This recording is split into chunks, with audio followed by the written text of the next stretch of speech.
What you are about to hear is a story about one word. One word spoken by the man who literally wrote the book on Harry and Meghan. A man who has spent 40 years watching powerful people lose their grip. A man who sat down this week and delivered a verdict that cuts deeper than any court ruling ever could. That word was not divorce. That word was not finished. That word was survival. And once you understand what he means by it, everything about this story looks different. Hello, friends. My name is James, and you are watching Royal Daily Report, your #1 source for the most exclusive and most shocking royal stories on the internet. If you are new here, hit that subscribe button right now, because tonight we are going through Tom Bower's complete analysis of what this week actually means for Harry and Meghan. Every financial detail, every institutional consequence, and the one prediction he makes that breaks completely from every other commentator covering this story. And if you have been with us from the beginning, you already know. We never hold back. We never pull back. Let us get into it. And before we go one single word further, if you are not subscribed to Royal Daily Report, you are missing the most important royal analysis anywhere on the internet right now. Hit that subscribe button. Turn on those notifications. Because this story has consequences that are still unfolding, and you cannot afford to miss a single update. Subscribe now. Let us get into it. Tom Bower is not a royal gossip columnist. He is not a tabloid commentator recycling anonymous tips. He is the man who spent 40 years writing about powerful people and who literally wrote the book on this particular couple. When he sat down this week and called what is currently happening to Harry and Meghan the beginning of the end, that phrase deserves to be taken seriously. Not because Bower is always right. He would be the first to acknowledge he has been wrong before the way every long-term observer eventually is about something. But because every single piece of analysis he offered this week traces back to something that already happened in public on the record. This is not speculation. This is documented reality, being read by someone who has watched this couple longer and considerably more coldly than almost anyone else currently talking publicly about them.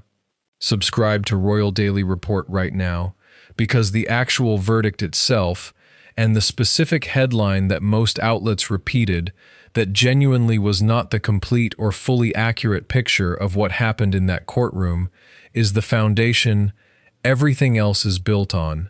Subscribe now. Hit that button.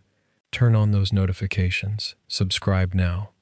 On the 7th of July, a high court judge threw out every single claim in Harry's case against the Daily Mail. And Bower was quick to point out something most coverage skipped entirely.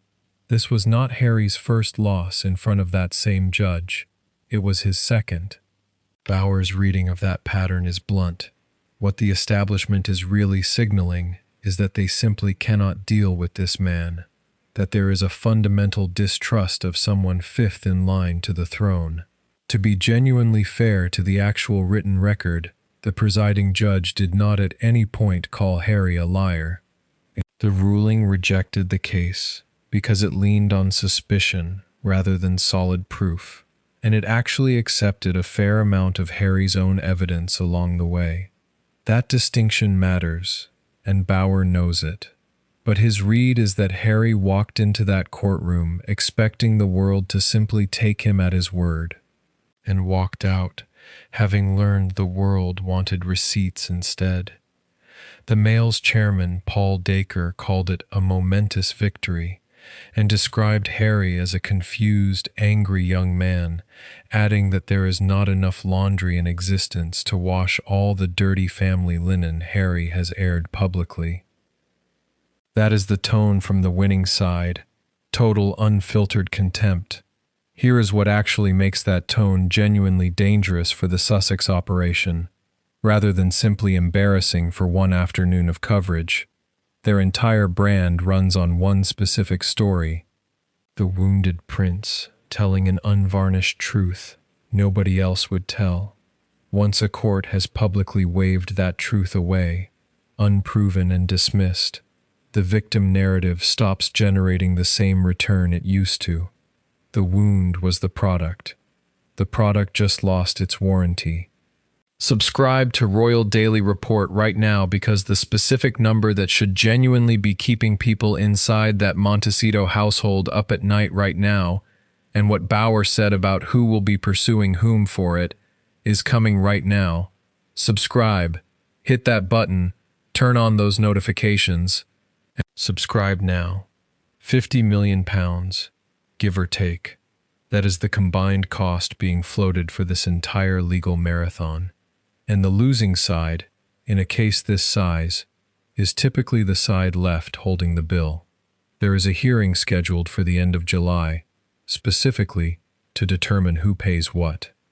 Not vague speculation. An actual date already sitting on the calendar. Bauer did not soften this part at all. Harry, he said, is not insured for a sum anywhere close to that size, and the Mail will now be actively pursuing him for the money. The phrase Bauer used was almost clinical in its precision.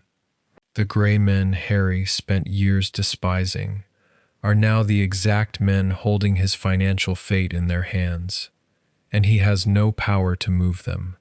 Charlotte Griffiths, the Mail on Sunday journalist, whose own reporting effectively beat him in court, was even more direct about his finances.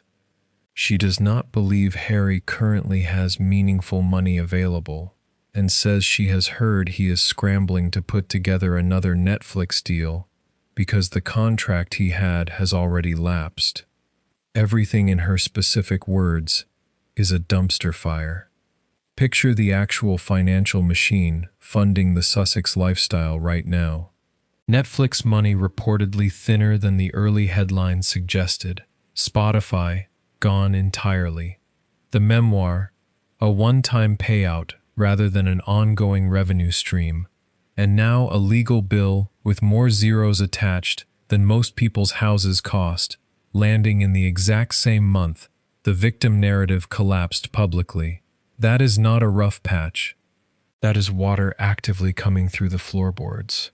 And according to Bauer, it is only the first domino. Subscribe to Royal Daily Report right now, because the second domino is the one the palace has reportedly been waiting years to push. And Bauer's analysis of what William now has in his hands is the most significant institutional claim in this entire story. Subscribe now. Hit that button. Turn on those notifications. Subscribe now. Bauer believes this defeat has handed William something he has quietly wanted for a long time: actual ammunition. In Bauer's specific phrasing, William now has even stronger grounds to go to his father and argue that enough is enough, to push for stripping the Sussexes of their titles, using precisely the template already applied to Andrew. Bauer chose that comparison deliberately, drawing a direct line from one duke quietly stripped of his role and honors to another duke currently sitting in Montecito, wondering how 1 week collapsed this badly. Is it happening tomorrow? No, and Bauer is careful to say so. This is his reading of the internal mood, not an announcement waiting to be posted on the palace gates. But this is someone with genuine decades of sources inside that world, telling you the conversation itself has shifted. Andrew's fall was not triggered by a single scandal alone. It was the slow accumulation of reputational damage, reaching a point where the institution calculated that continuing to protect him cost more than cutting him loose. The stripping of his titles happened gradually, then all at once. Once that calculation flipped, Bauer is essentially arguing the same mathematics may now be quietly running for Harry. Bauer's advice to Charles, if you can call it advice, was cold enough to notice. The best thing Charles could do in his view is distance himself completely. Make it unmistakably clear the Sussexes are not welcome in Britain for a long time, and that the sooner they accept that and leave, the better for everyone. The only open question, Bauer added, is whether they go quietly or make noise on the way out to extract a little more money before they do. That is a biographer talking about a serving prince, the way a landlord discusses a tenant who stopped paying rent. And the fact that framing exists at all tells you how far the ground has genuinely shifted under Harry. Now layer the actual timing on top of everything we have just covered, because the way this unfolded is almost cruel in how precisely it worked against Harry. He came back to Britain this month, reportedly hoping for a genuine thaw. A grandfather and son, finally in the same room, with the king's health, making that window feel urgent rather than optional. Instead, the week became something closer to a masterclass, in doors quietly closing, one after another.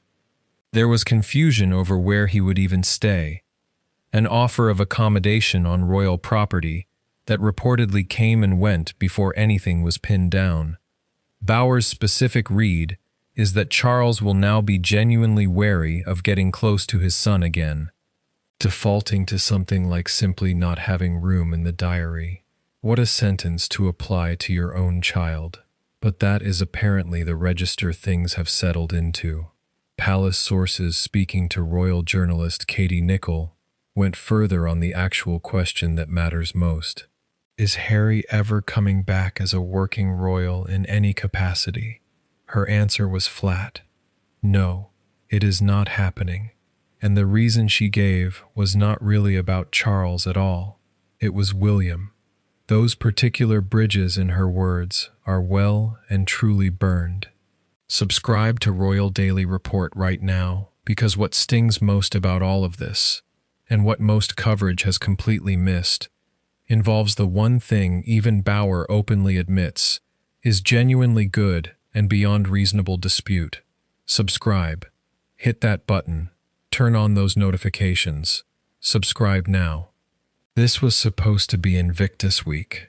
The entire stated purpose of the trip was the 1 year to go countdown for the Birmingham Games. The single cause that even Bauer openly admits is genuinely good and beyond reasonable dispute. Instead, the surrounding noise swallowed it completely.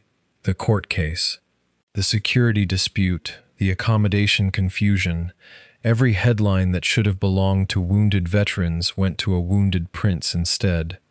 The veterans competing in these games did not ask to become collateral damage in a family dispute they have absolutely no connection to. They trained, they qualified. They built their entire competitive year around Birmingham. And instead of headlines about their achievements and their recoveries, the actual news cycle became entirely about legal costs and accommodation logistics. Bauer raised the question. Sponsors are almost certainly asking behind closed doors right now. Does the corporate money stay attached to this? Do major brands want their logo sitting next to a man who just spent his week absorbing a defeat in his own father's legal system? His answer was not optimistic. And here is where Bauer genuinely stands apart from every other commentator covering this story this week. Everywhere else you look, people are reaching for the same word: divorce. The clock is ticking, they say. Meghan stayed 5,000 miles away in California, while her husband absorbed his defeat alone in a London courtroom. And a lot of people read that empty seat as the beginning of the marriage ending. Bauer does not buy any of that popular divorce narrative, and by every account he genuinely never has. Even during earlier periods when speculation about the marriage was running just as hot as it is right now. Asked directly whether the marriage survives, he did not hesitate. Yes, he said, because they need each other. But do not mistake that answer for anything close to a happy ending, because Bauer's actual framing is bleaker than any divorce headline. His specific word for where they currently stand was survival. Not love, not partnership, survival. Two people welded together by mutual need. cornered, no longer fully trusted by anyone, working out together how to keep monetizing a royal connection that the country has largely turned against. There is a specific logic to Bauer's survival theory that deserves to be laid out plainly. If the marriage genuinely ended right now, both Harry and Meghan would individually be worse positioned commercially than they currently are together.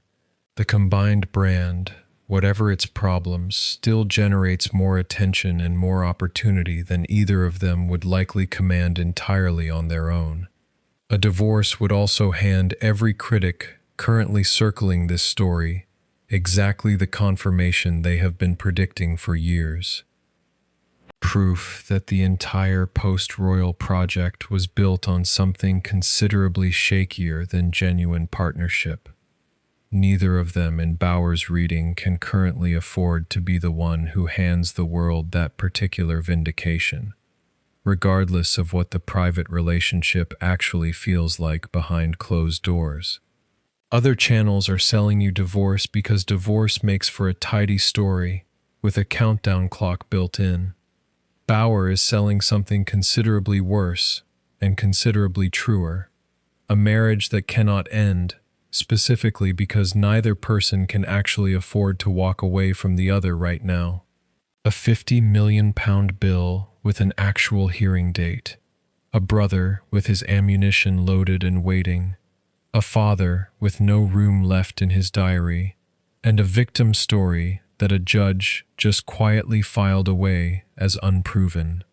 The beginning of the end, not a dramatic prediction from an excitable commentator. A cold clinical assessment from the man who has watched this couple longer and more carefully than almost anyone else alive. Every piece of it traces back to something that already happened this month, in public, on the record. And that is what makes it different from the usual cycle of royal speculation that comes and goes without much staying power. That is all for tonight, friends. I am James, and this has been Royal Daily Report. If this story hit different for you tonight, hit that like button right now, subscribe if you have not already, and turn on those notifications, because we are here every single week with the complete picture that other channels skip past. Share this tonight with someone who has been following this story and who deserves the full analysis, not just the headline version. Subscribe now. Tell 5 friends. I will see you in the next one. Until then, stay informed, stay curious, and stay royal. Goodbye, friends.